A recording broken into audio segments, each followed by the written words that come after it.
Perubahan iklim serta krisis iklim merupakan masalah global yang dampaknya sangat nyata dan terasa di seluruh belahan bumi. Tanda-tandanya pun mulai sangat jelas seperti kenaikan permukaan air laut, jadwal panen yang tidak menentu, hingga terjadinya cuaca ekstrim yang saat ini mulai tidak bisa diprediksi. Ilmuwan dunia sepakat bahwa perubahan iklim diakibatkan dan diperburuk oleh aktivitas kita, yaitu aktivitas manusia. Bukan hanya aktivitas industri, namun juga keseharian kita sebagai individu ikut menentukan. Di level global, para pemimpin negara berkomitmen untuk mengatasi perubahan iklim ini serta mencegah dampak buruknya melalui Paris Agreement, di mana Indonesia telah ikut meratifikasi Paris Agreement pada 22 April tahun 2016. Apa yang disebut perubahan iklim, di mana definisi perubahan iklim memiliki makna adanya suatu ketidakstabilan proses iklim yang akan berdampak bagi manusia. Kemudian, apa yang sebenarnya sedang terjadi saat ini? Sederhananya, kita bisa lihat dari perubahan durasi suatu musim dan frekuensi bencana alam yang semakin meningkat. Seperti yang kita pelajari mengenai perubahan musim hujan terjadi selama 6 bulan dan musim kemarau selama 6 bulan.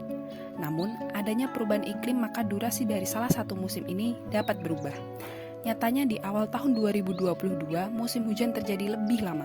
Mungkin secara tidak sadar masih ada yang menganggap hal itu merupakan fenomena yang wajar dalam hidup. Namun sebenarnya itu semua pertanda dari adanya perubahan iklim di dunia. Lalu apa yang menjadi penyebabnya? Secara sains, perubahan iklim terjadi karena kenaikan jumlah emisi gas rumah kaca di atmosfer.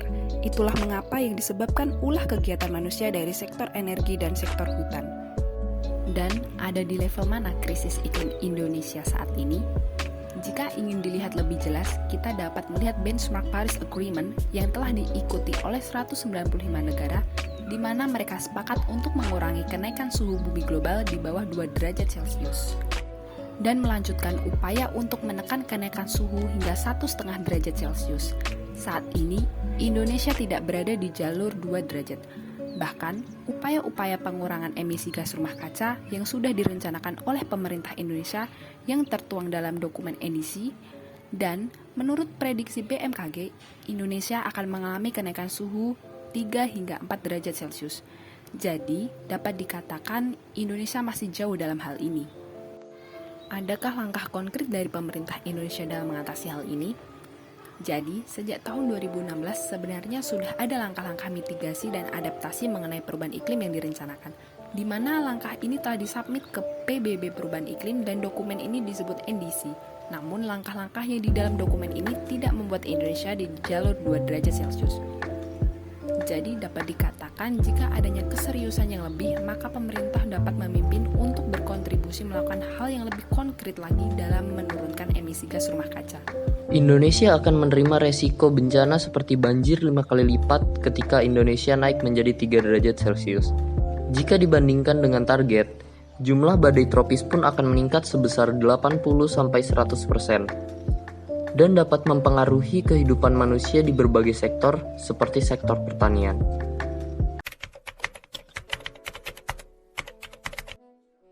Selamat pagi Pak, perkenalkan nama saya Petra Kalista, saya mahasiswi dari Universitas Kristen Indonesia. Sekarang saya bersama dengan Bapak ini ingin mewawancarai Bapak dengan beberapa pertanyaan terkait dengan dampak perubahan iklim dengan bidang pertanian. Kalau boleh tahu dengan Bapak siapa? Oke, perkenalkan nama saya Sugiantoro, Ketua Kelompok Tani Argo Ayoninglani di Duku Pasah, Desa Senden, Kecamatan Selo, Kabupaten Boyolali, Jawa Tengah. Kira-kira sudah berapa lama Bapak menekuni di bidang ini, Pak? Di bidang pertanian memang ini ya, jadi kan sudah turun-temurun ya. Jadi orang tua memang petani gitu kan ya. Jadi cuman kalau fokus di pertanian itu mulai dari 2012, jadi sekitar 10 tahun itu untuk menggeluti di bidang pertanian. Selama menekuni bidang ini Pak, kira-kira apa saja jenis tanaman yang Bapak dibudidayakan? Untuk komoditas yang kami budidayakan itu ya, itu ada hortikultura ya, itu beberapa macam. Salah satunya di belakang kita ini ada tanaman tomat, kemudian ada cabai, ada kubis, gitu kan, ada kentang gitu. Dan selanjutnya kan seperti yang kami tahu ya Pak, kalau di sektor pertanian ini kan rentan terhadap iklim. Kemudian apakah Bapak pernah mengalami gagal panen yang disebabkan oleh perubahan iklim Pak? Itu iya pernah. Jadi kan kebiasaan tahun-tahun sebelumnya ketika bulan ini itu ya, musimnya kemarau atau bulan ini musimnya penghujan itu kan. Ada peralihan musim itu yang dimana itu di luar prediksi kita itu kan ya, itu sangat apa ya, mempengaruhi ini ke tanaman kita gitu. Kalau begitu, apakah ada inovasi terkait dengan menghadapi musim kemarau, Pak? Inovasi dari kami itu kita ada namanya gubuk samudra atau embung mini ya. Itu konsepnya itu kita menabung air di musim penghujan, kita manfaatkan di musim kemarau gitu kan. Itu jadi apa untuk ini ya, konsep dari embung mini itu ya, itu biasanya kan di lahan itu kan ada gubuk gitu ya, yang biasanya kan secara umum untuk istirahat dari petani ketika apa lelah gitu kan ya, capek itu kan istirahat di gubuk. Cuman kita ada inovasi di gubuk itu kita bikin apa ya, semacam tandon gitu ya, untuk bak itu kan ya, untuk bak itu untuk menampung air ketika musim penghujan, dan air itu kita manfaatkan setelah nanti musim kemarau.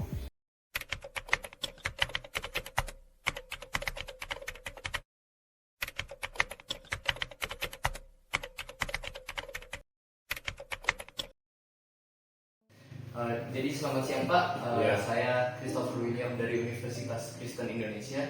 Jadi saya ingin bertanya sedikit terkait tentang perubahan iklim, dampaknya terhadap pertanian di Kecamatan Selo di Kabupaten Boyolali, gitu Pak. Jadi terkait dengan topiknya ini sendiri, apakah ada program atau inovasi dari BPP Kecamatan Selo mengenai perubahan iklim, gitu Pak? Program dari BPP-nya sendiri. Untuk program kita sudah berjalan hampir 2 tahun yang lalu dengan merilis beberapa kelompok tani yang ada di Kecamatan Selo. Sebagai sampel kita coba di kelompok tani apa yang tadi untuk pasar Jasenden. Ini kita gali dari bagaimana kita bisa memanen air di musim kering, sehingga kami punya program untuk pembuatan embung secara mini, bukan besar. Nah, embung ini dibuat dengan ukuran sekitar lebar 2 meter, panjang 2 meter, terus kedalaman 2 meter.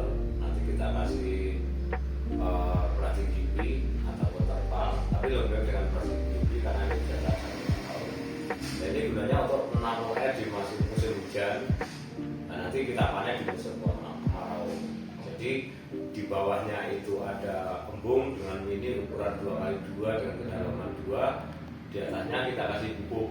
Untuk beristirahat. Ya, di bubuk ini bisa untuk beristirahat, dan atap dari bubuk itu kita buat dari seng atau fiber yang untuk menampung air. Nanti kita airnya masukkan dari seng itu masuk ke dalam bak penampungan.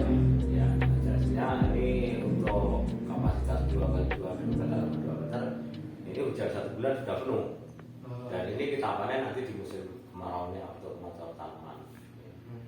Baik Pak, untuk sosialisasinya sendiri, apakah pihak BPP Kecamatan Selo pernah melakukan sosialisasi mengenai pintar iklim Pak terhadap para petani ini Pak? Sosialisasi pintar iklim kita telah melaksanakan dengan berbagai metode. Jadi tidak satu topik sosialisasi pintar iklim. Jadi kita modelnya sekolah lapang. Di sekolah lapang ini kita ada sekolah lapang untuk komodita. Nah, di situ kita belajar dari sistem pengolahan tanahnya sampai panennya, termasuk bagaimana mengatasi kekurangan air di musim kemarau. Jadi terus kita laksanakan terus pengobatan pupuk organik dan pupuk berimbang kita satukan di SL. Nah, SL yang dilaksanakan di beberapa kelompok tani di Selo ada yang SL bawang putih, ada SL SL biasa SOP untuk brokoli, terus SL cabai, ada pengendalian penyakit. Terus kegiatan yang berkaitan dengan peningkatan produksi di luar sayuran, karena kita juga ada tanaman pangan seperti talas, kita SL talas. Jadi di situ kita sampaikan bagaimana penanggulangan di musim kemarau dan sistem pengelolaan tanah yang baik agar nanti di musim hujan tanah ini tetap produktif. Baik, kiranya hanya ini pertanyaan dari kami Pak. Atas waktunya terima kasih banyak ya Pak. Ya, sama-sama. Terima kasih. Kementerian Pertanian dan Pangan Indonesia, yaitu Syahrul Yassin Limpo, menghadiri pertemuan internasional di D8 secara virtual. di mana dalam kesempatan ini Indonesia berbagi pengalaman dalam mengembangkan climate smart agriculture, yang mengatakan sejauh ini Indonesia telah membuktikan bahwa penerapan teknologi dan inovasi climate smart agriculture dapat menjadi kunci untuk menjawab berbagai tantangan global pada sektor pertanian. Maka diperlukannya pemahaman serta pengetahuan antar negara dalam menghadapi perubahan iklim. Sehingga sinergi antar negara sangat diperlukan dalam menghadapi perubahan iklim ini dapat menjadi kunci kesuksesan dari ketahanan pangan serta perubahan iklim. Climate Smart Agriculture sendiri menjadi program Kementerian Pertanian dapat diharapkan terciptanya aktivitas sistem usaha tani yang dapat membangun sinergi antara peningkatan produktivitas lahan dan income petani dengan tujuan adaptasi serta mitigasi dalam perubahan iklim.